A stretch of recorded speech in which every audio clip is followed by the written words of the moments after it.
stress as much as you can to get complete visibility, 100% of your environment. You can't protect what you don't know.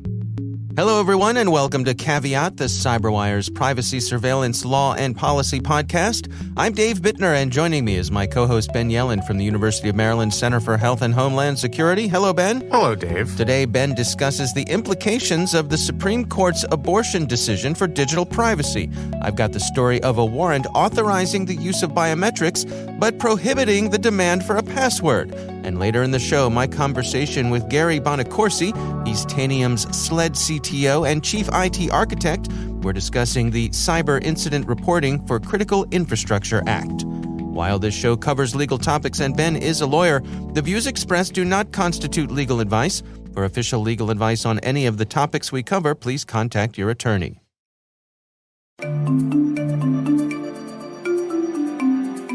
And now a few thoughts from our sponsors at KnowBe4. What do you do with risk?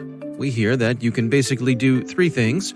You can accept it, you can transfer it, or you can reduce it. And of course, you might wind up doing some mix of the three. But consider this. Risk comes in many forms, and it comes from many places, including places you don't necessarily control. Many an organization has been clobbered by something they wish they'd seen coming. So what can you do to see it coming? Later in the show, we'll hear some of KnowBe4's ideas on seeing into third-party risk. All right, Ben, before we jump into stories here, we got a little bit of feedback from a listener of ours. This is an anonymous listener who spent part of their career as a U.S. Marshal. Now, a couple episodes ago, you and I were talking about bench warrants, and we mentioned that our experience with them was, maybe not personal experience, but our knowledge of them was that a bench warrant was generally something where they didn't run you down. If you have a bench warrant out to you, on the next time you interact with law enforcement, they'll run your information and they'll say, oh, guess what? You have a bench warrant. I'm taking you in. But it was unlikely that someone was going to come knock on your door. Well, this listener said that in the federal system, if a bench warrant for failure to appear is issued, the U.S. Marshals will come actively looking for you. And he says in his experience as a U.S. Marshal, that would absolutely happen. So just a little clarification there that our knowledge was incomplete. All right, well, excuse me while I go hide in an underground bunker in a secure, undisclosed location. That's right. Now you'll know why. Yeah. No, it's good to know. Good to know. All right, well, let's jump into our stories this week. We've got a lot to cover. You've got the hot, sticky topic this week. What do you got for us, Ben? I do not usually enjoy controversial political subjects. Sorry, that's partially a lie. I was going to say, anyone who's seen your Twitter feed knows the opposite is true, but go on. But I think this is the biggest digital privacy story of our time, and I'm talking about the Supreme Court's decision in Dobbs, which, as we're recording, was handed down a few days ago.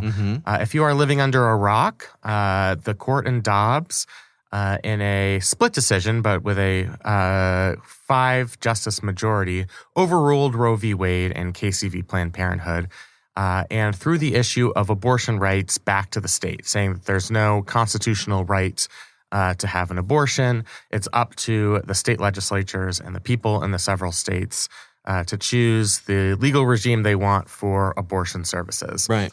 So the immediate impact of this decision is that several states, I think 7 at the time we're recording, have now criminalized abortion. They are allowed to do that after this Dobbs decision has taken place. And they had trigger laws in place, right? Exactly. So they had these laws that said if Roe v. Wade is ever overturned, then this state will make abortion illegal as soon as that decision is handed down. Sometimes they have additional requirements like a 30-day waiting period or it has to be signed off by the Attorney General or something, but that's generally how these trigger laws work. Okay. I would say by the end of the next month or so, we're going to see the states where abortion is either fully prohibited or effectively prohibited at any point during a pregnancy is going to reach upwards to 15 to 20 states. Okay. So this is something that's going to affect many people across the country. Yeah. The angle that has to do with digital privacy is there are now going to be criminal investigations within these states, both into people seeking abortions and to providers who are providing them illegally in one way or another. And a lot of the evidence that these prosecutors in these states are going to use is going to come from our digital footprint. We leave that digital footprint everywhere. So it's not just the Google searches for abortion clinics, although those can be subpoenaed, but it's private conversations we have with our loved ones. If that could be valuable evidence that somebody is seeking in a legal abortion, that's something that can be subpoenaed through a state court and could be obtained by a state prosecutor in one of these states. Then there are things like location sharing. One investigative method that we know is frequently used is trying to look at somebody's historical cell site location information. Right.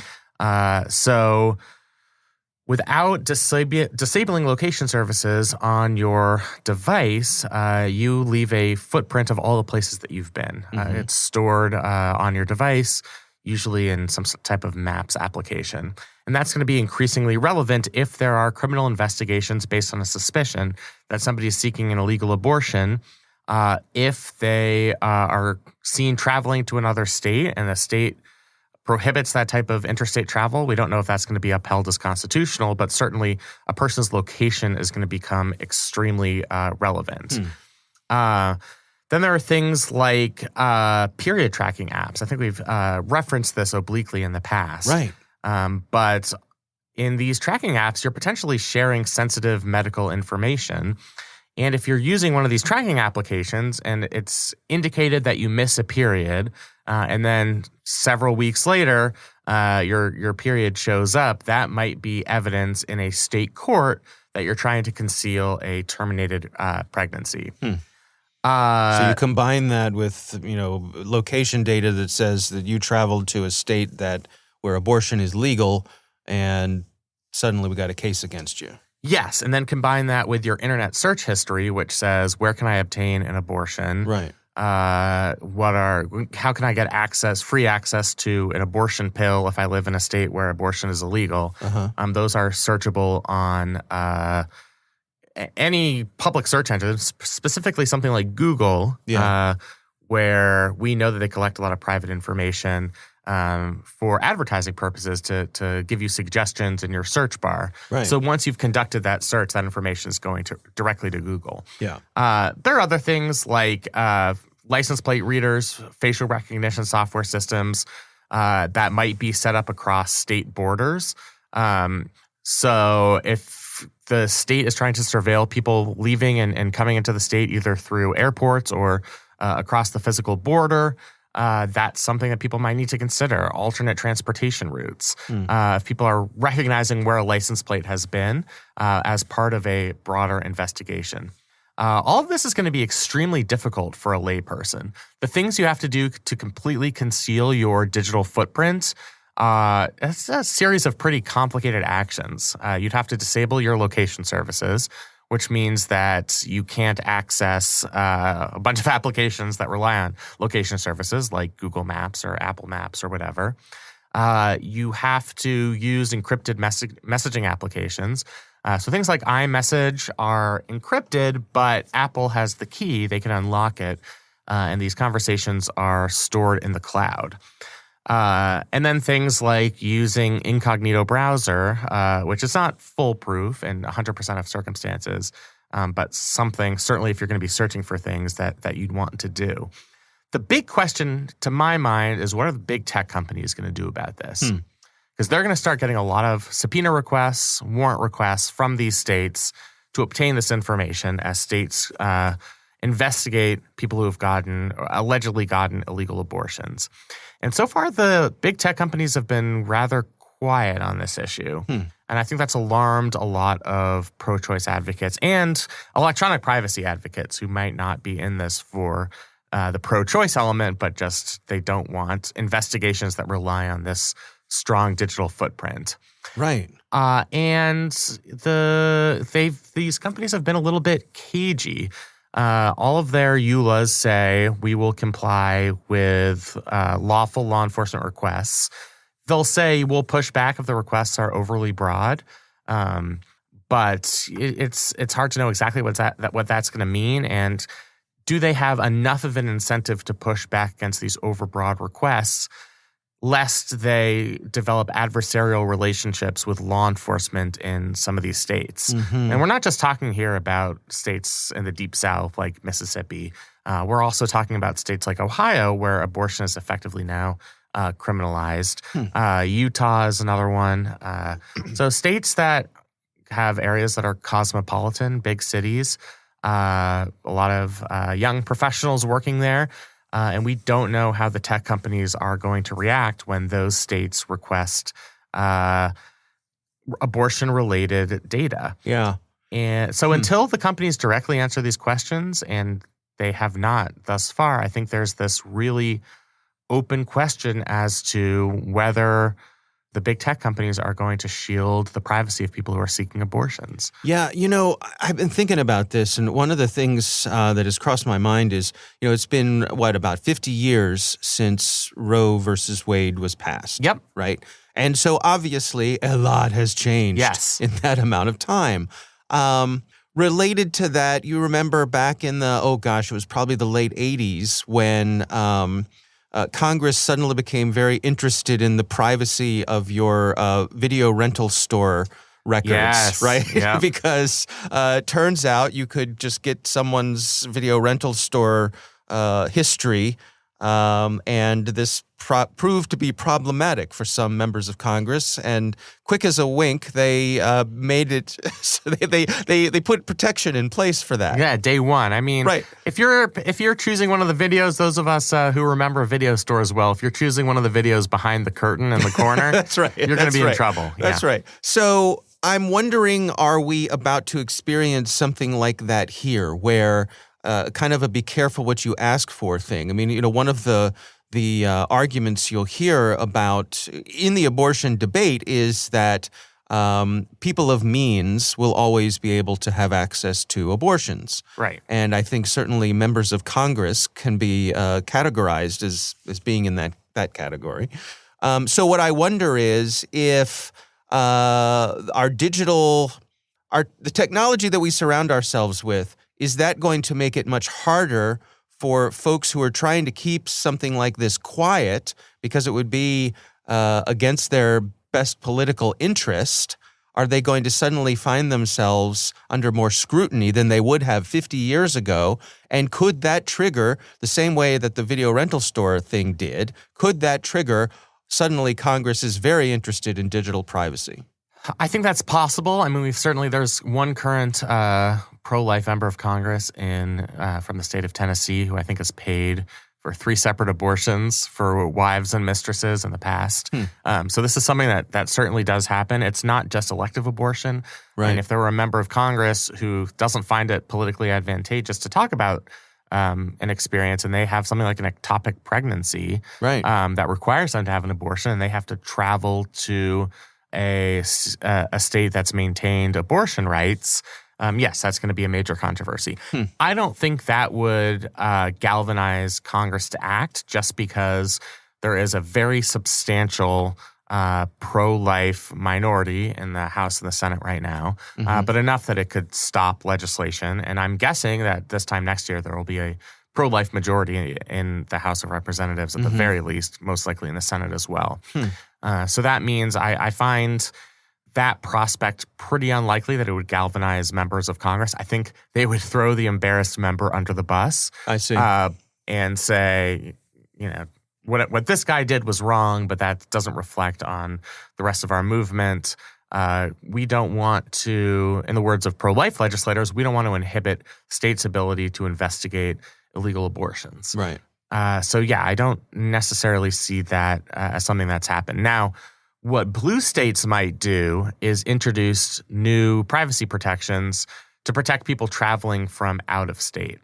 So they might say, our state courts will not honor a request for data that was obtained within our state's boundaries. That's something that you might see from enterprising states like California, who have already passed in the last several days new protections for abortion rights, and some of the other states where abortion is going to maintain its legality. So I think it's more likely we see action from blue state legislatures than we do from Congress, even though, as you say, this certainly causes the potential for some embarrassment because there is a digital footprint now for literally everything. And if you are hypocritical about what you do in your personal life versus what you espouse publicly, unless you are extremely careful, that evidence is going to exist. And I think we're going to see high-profile cases where that kind of thing is revealed. Yeah.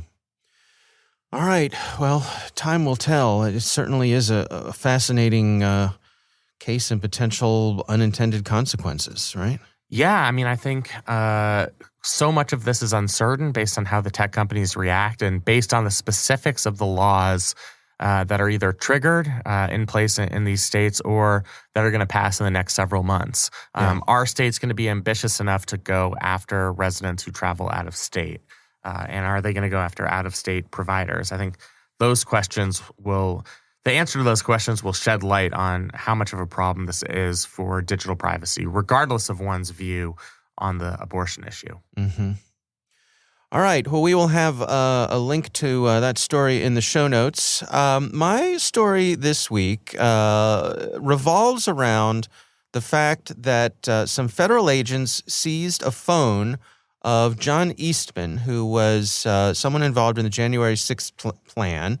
Ben, how would you describe John Eastman to our listeners? He was President Trump's campaign attorney who wrote a lot of the legal memos advocating a strategy, a couple of different strategies.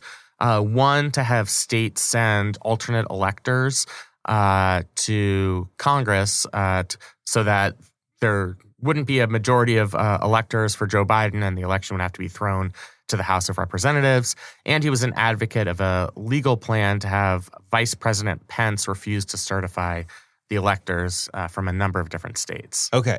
So we'll have a link to the New York Times story about the seizure of that phone. But what is of particular interest to us here is the actual warrant that they used to seize that phone. I give credit to Kim Zetter, the journalist, for pointing this out. I saw this in her Twitter feed. She pointed out that the warrant authorized authorities to compel Eastman to use his finger or face to unlock his phone, but specifically prohibited them from demanding his password. Ben? We're actually seeing this in real life. It's amazing. We've kind of previously talked about this in very obscure cases that we find on the internet and not something as high profile as John Eastman. Right. But yeah, this gets back to the Fifth Amendment right against self-incrimination. That applies to testimonial evidence. Courts have generally held that entering a passcode is the content of one's own mind, and there are constitutional questions about whether you can compel somebody to enter that passcode if what they reveal would be particularly incriminating. The other side of that is biometric data, so facial recognition or thumbprints, which courts are more likely to compel because that's not the content of one's own mind. As we've mentioned before, that's more the equivalent of being forced into a police lineup where your face is out there to be viewed and evaluated. And in those cases, the Fifth Amendment right against self-incrimination doesn't apply because it's not testimonial evidence. Right. So I think they are looking to avoid a potential Eastman defense that his Fifth Amendment rights against self-incrimination have been violated, which might slow down the legal process. So this is a case of surveying the legal landscape and dotting the I's and crossing the T's to make sure the warrant is constitutionally sufficient. Now, my understanding is that Eastman has sued to get his phone back, which from his point of view makes sense. Yep. So thinking through this and seeing that we're at this place where they were specific in laying all of this out, it got me thinking about protecting yourself, protecting your device from this sort of thing. And of course, my experience is on the iOS side of things, and I like to use Face ID to log into my phone. It's easy, very convenient, and relatively secure.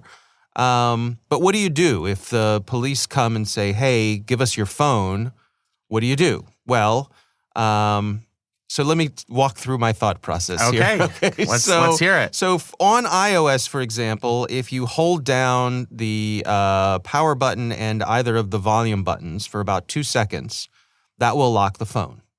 And it will lock the phone and require your passcode. Mm-hmm. So your Face ID will no longer work. All right. Well, that's great, but I was imagining, what if law enforcement comes to you and they say, put your hands up? So you cannot touch the phone, right? They put your hands up, they come to you, and they take the phone out of your pocket.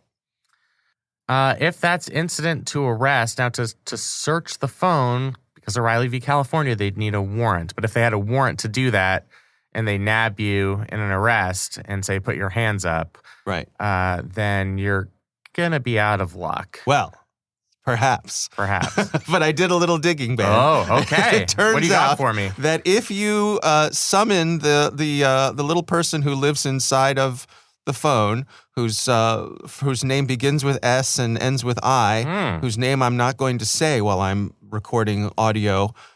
She's always listening. She is always listening.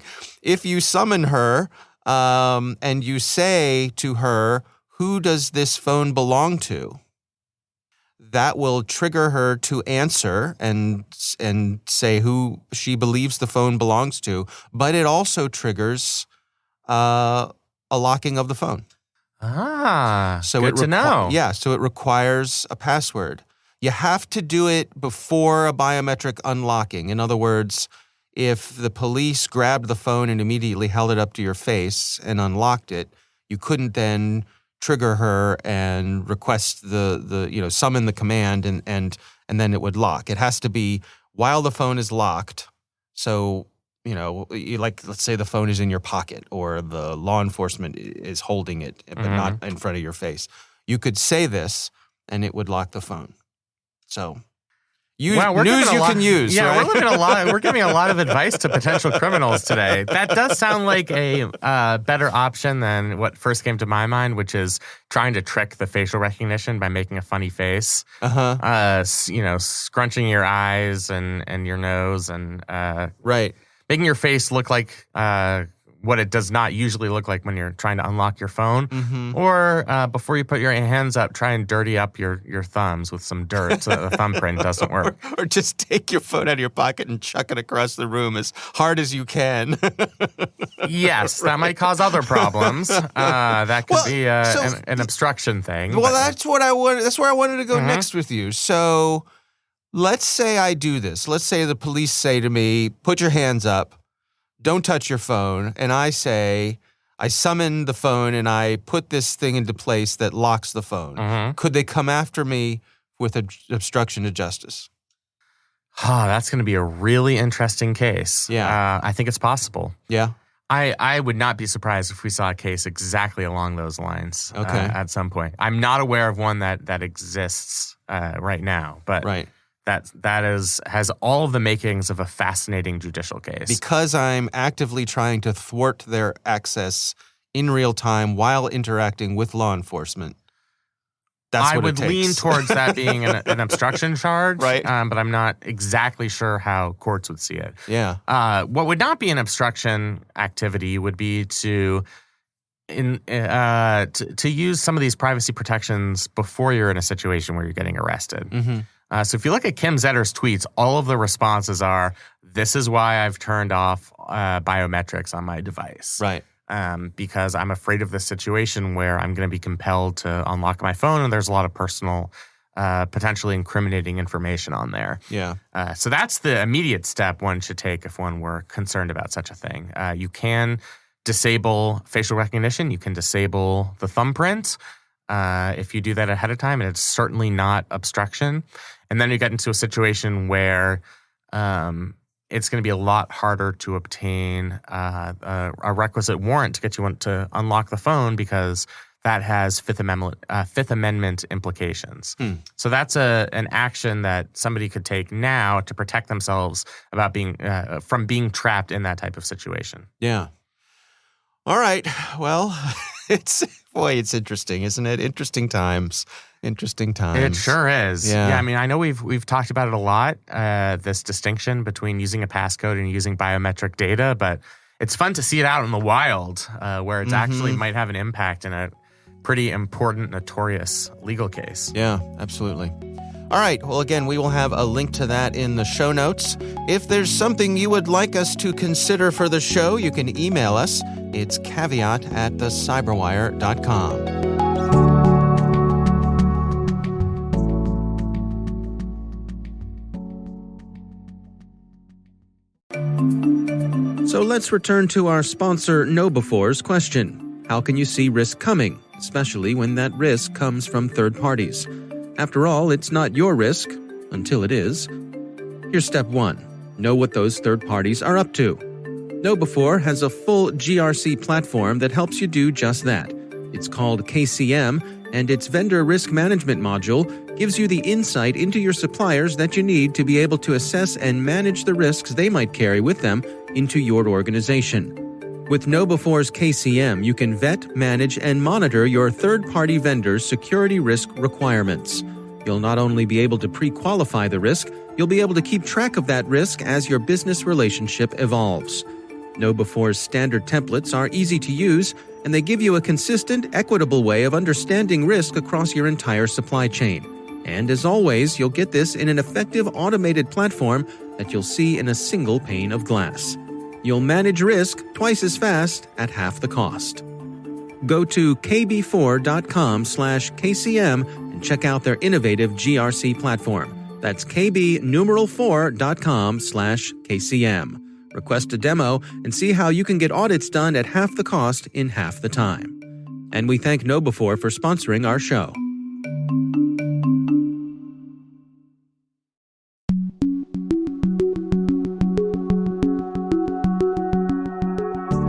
All right, Ben, I recently had the pleasure of speaking with Gary Buonacorsi. He works at Tanium. He is their SLED CTO and their chief IT architect.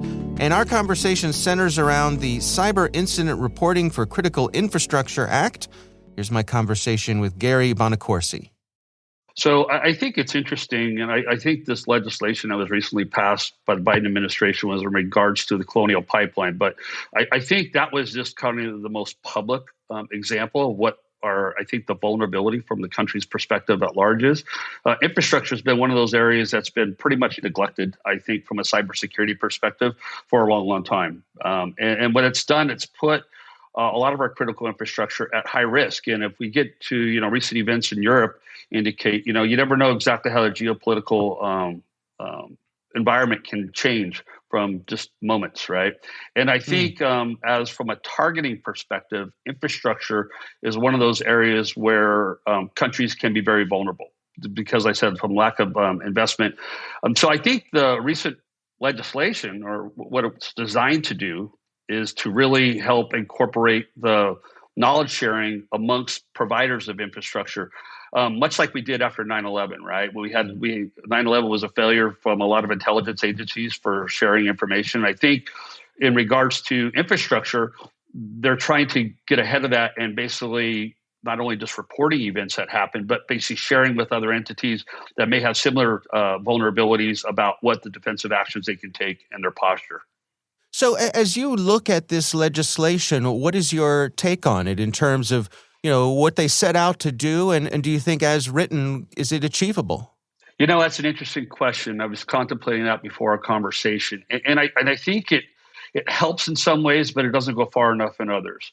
It helps in that, to my point earlier, that, it's kind of mandating the information sharing across different entities. Because in the past, I think if there was an event, you might not share it with others because you didn't want to disclose that you had a vulnerability and maybe open yourself some other attacks. But I think that's kind of short-sighted. And I think from the legislation's perspective, the fact that they're mandating sharing of information is a good point. I think where it doesn't go far enough is that it doesn't go back to the validating of where they are from a cyber hygiene perspective in advance of an incident. And I think this is it's a problem across all of government, actually. It's around the visibility part. And what I mean by that is most entities today don't really have visibility into their environment. And when you get into infrastructure, a lot of these are operational controls technologies, OT things. And those are very difficult to protect, but they really don't have a visibility about what their environment really looks like and where their vulnerabilities exist. I think the legislation could have gone farther in that it mandates, maybe even from a third party perspective, some form of compliance check and basically some vulnerability assessments that are mandatory. I think a lot of infrastructure entities out there that provide critical infrastructure for the country don't really have a good plan of how they can test their vulnerabilities and then how they can enforce that compliance. Once they do identify what the plan is, are they even in compliance with that plan? Again, I think it's a substate of just the way government operates. There's a lot of governance and policy that gets written, just like this legislation, but the compliance and the validation part on the backside is what's really, I think, sorely missing in government at large. And specifically, I think it's a big miss on this particular piece of legislation. You bring up a really interesting point. As sort of a related aside, my wife and I realized over the course of the pandemic that a large part of keeping our house tidy was dependent on having guests over. And so when COVID happened and we weren't having guests over, we noticed things tend to get a little more cluttered. I'm wondering, to our conversation today, the fact that these organizations know that they're going to have to be sharing things, that other people are going to have to take a look at things, does that make them get their house in order?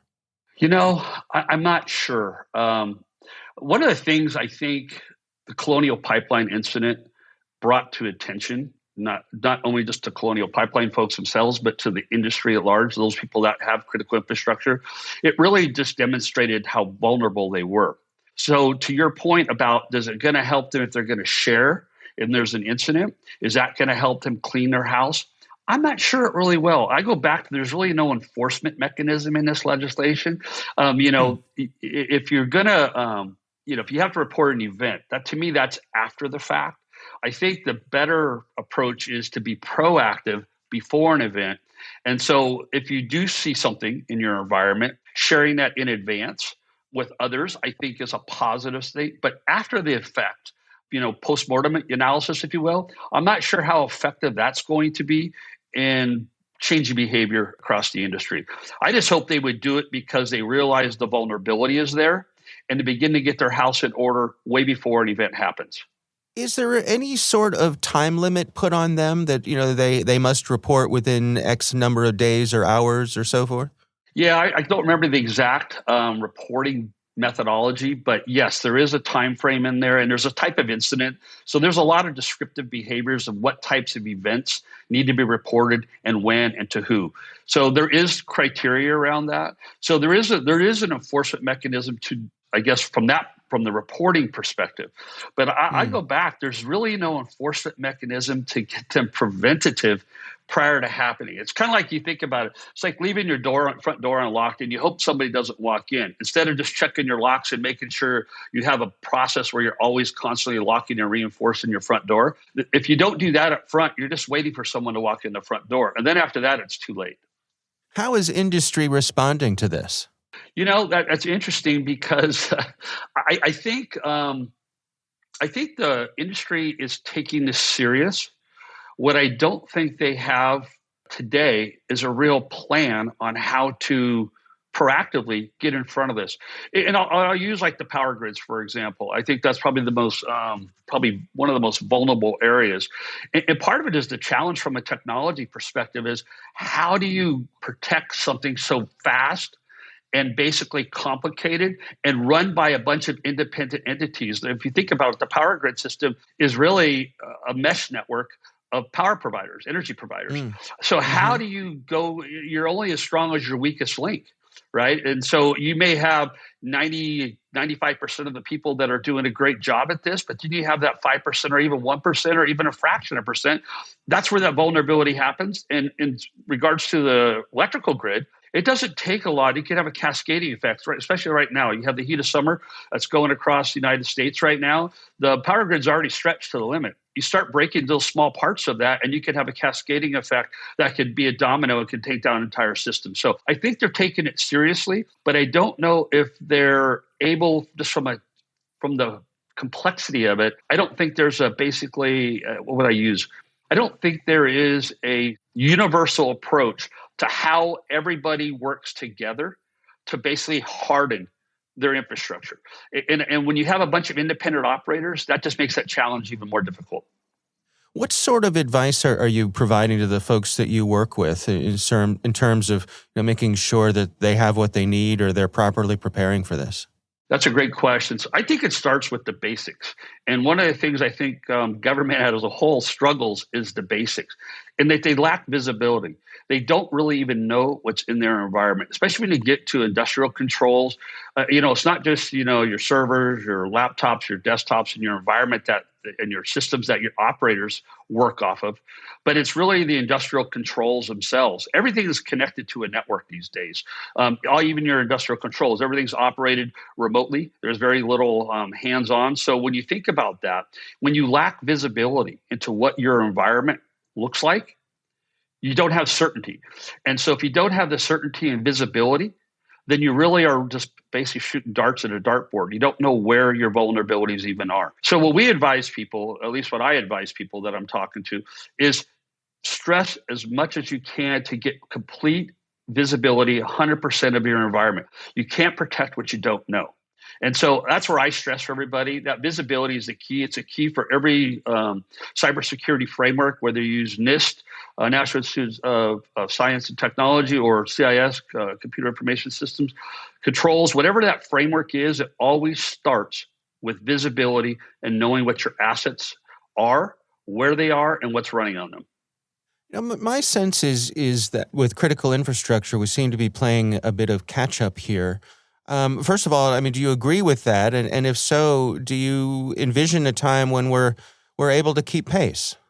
We are playing catch up, and part of it's the age of the infrastructure itself, right? So some of this infrastructure may be modernized, but other aspects of it are not. And so when you put those two things together, the investment that it would take to truly modernize and harden infrastructure, it's a really big challenge. And I don't think there's really adequate funding around that today. So I think that we're always going to be playing catch up. I just think it's one of those things as we make investments in infrastructure, we think about that visibility and hardening as part of that. When you do that, hopefully that gap begins to shrink between the infrastructure that's probably archaic and older, that's really hard to defend, is being replaced at a faster pace going forward with technologies that can be hardened and much easier to defend.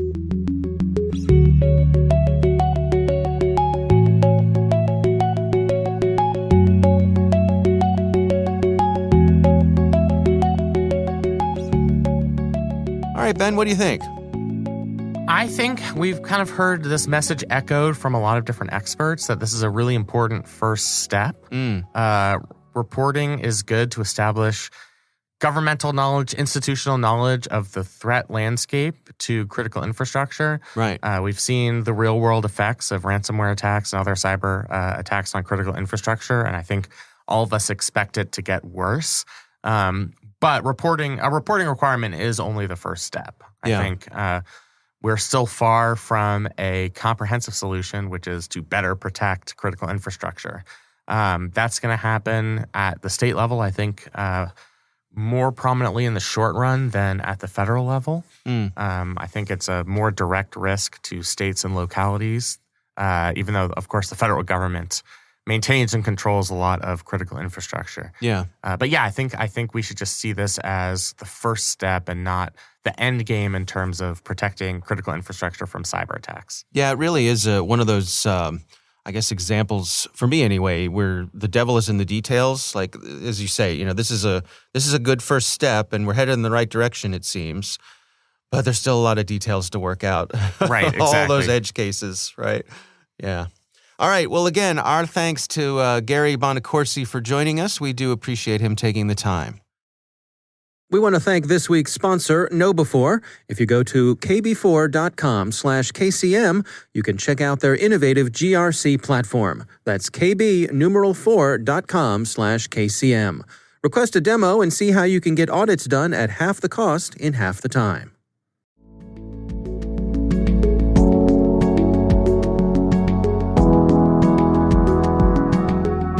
That is our show. We want to thank all of you for listening. The Caveat podcast is proudly produced in Maryland at the startup studios of Data Tribe, where they're co-building the next generation of cybersecurity teams and technologies.